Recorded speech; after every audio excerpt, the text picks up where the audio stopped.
बिस्मिल्लाहिर्रहमानिर्रहीम।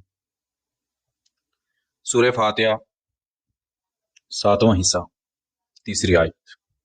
मालिकी यौमिद्दीन। इस आयत की तफसीर देखेंगे कि अल्लाह ताला पहली सूरत के अंदर फरमाते हैं कि जिस तरह सारी तारीफें अल्लाह के लिए हैं और वही सारे जहानों का पालने वाला है, वो रहम करने वाला मेहरबान है और क़यामत के दिन का मालिक है। सवाल ये है कि क्या अल्लाह क़यामत के दिन का मालिक है? क्या इस वक्त दुनिया में जो कुछ है उसका मालिक अल्लाह नहीं है? क्या दुनिया की जितनी भी रंगीनियां हैं, रौनकें हैं, बहारें हैं, जिंदगियां हैं, मखलूकात है, नबातात है, जमादात है, मादनियात है, इन सारी चीज़ों का मालिक अल्लाह नहीं है? अल्लाह ताला ने इस बात को ख़ास क्यों किया कि क़यामत के दिन का मालिक? इसमें क्या ऐसी ख़ास बात थी? हालांकि अल्लाह मालिक है, इसमें कोई दूसरी राय नहीं है। मेरी ज़ात का मालिक, आपकी ज़ात का मालिक अल्लाह है। नफ़े नुकसान का मालिक अल्लाह है। ज़िंदगी मौत का मालिक अल्लाह है। सारी कायनात अल्लाह की है, लेकिन अल्लाह ताला ने ख़ास कर दिया, फरमाया मालिक यौमिद्दीन, क़यामत के दिन का मालिक है वो अल्लाह।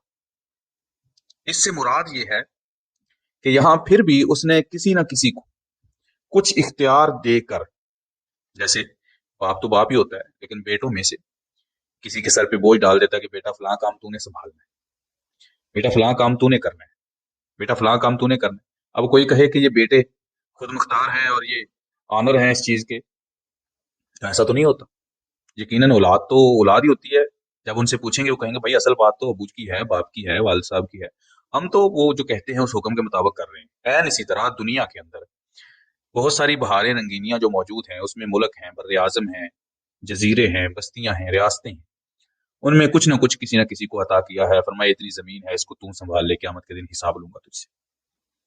इतना जो है वो मुल्क का वजीर आजम तुझे बना रहा हूँ, तू संभाल ले, क़यामत के दिन तुझसे पूछूंगा। फलां रियासत, फलां बस्ती, उसके फलां मसाइल वो तूने हल करने हैं, क़यामत के दिन तुझसे पूछूंगा। बहरहाल ये सारी चीजें अल्लाह की जात थोड़ी थोड़ी तकसीम करके किसी को ज्यादा किसी को कम दुनिया में अता कर देती है। और फरमाया क़यामत का दिन आने वाला है, फिर इस सारी चीजों के बारे में तुमसे हिसाब होगा, भूल ना जाना। अब क़यामत का दिन जब आएगा तो यकीनन कोई दूसरी राय नहीं कि फिर अल्लाह रब्बुल इज्जत ने आर्जी तौर पर जिनको कुछ चीजें अता की, कुछ चीजों का जो है सरबराह बनाया, कुछ चीजों का इख्तियार दिया, वो सारे अल्लाह छीन लेगा। और उस दिन पूरी मखलूकात में से किसी के पास भी, किसी इंसान के पास, इंसानों में से किसी मोतबर शख्स के पास, उसमें से किसी वडेरे के पास, उनमें से किसी आलिम के पास, किसी मुफ्ती के पास, किसी शेखुल हदीस के पास, किसी शेखुल तफसीर के पास, किसी कुतुब के पास, किसी अब्दाल के पास, किसी वली के पास, किसी मुहक्किक के पास, किसी मुजतहिद के पास, किसी मुजद्दद के पास, चलते चलते किसी तबा ताबी के पास, किसी ताबी के पास, किसी सहाबी के पास, यहां तक कि किसी नबी के पास कोई इख्तियार नहीं होगा, कोई जर्रा बराबर भी किसी चीज की मलकियत नहीं होगी। उस दिन हर चीज का ज़ाहरी बातनी हर तरह से मालिक एक अल्लाह की जात।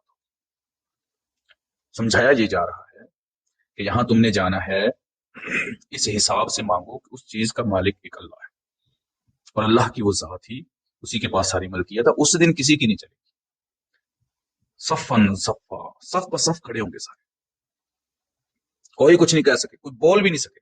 और यहां तक कुरान मजीद में आता है कि क़यामत के दिन कोई सिफारिश भी नहीं कर सकेगा किसी की, यहां तक कि अल्लाह किसी को इजाजत ना दे दे, और अल्लाह उसको इजाजत देगा जिसका बोलना अल्लाह को पसंद है। सुभान अल्लाह। बहरहाल ये बातें बड़ी काबिल गौर हैं कि अल्लाह ताला समझाना ये चाहते हैं सारे जहानों का पालने वाला अल्लाह है, इसमें शक नहीं। लेकिन फिर भी तुम जिस बात पे इतराते हो, किसी को अगर घमंड है, किसी को अगर कोई मसला है, तो वो खूब समझ ले कि आगे जाकर क़यामत के दिन फिर अल्लाह ही मालिक, आर्जी मलकियत भी किसी के पास।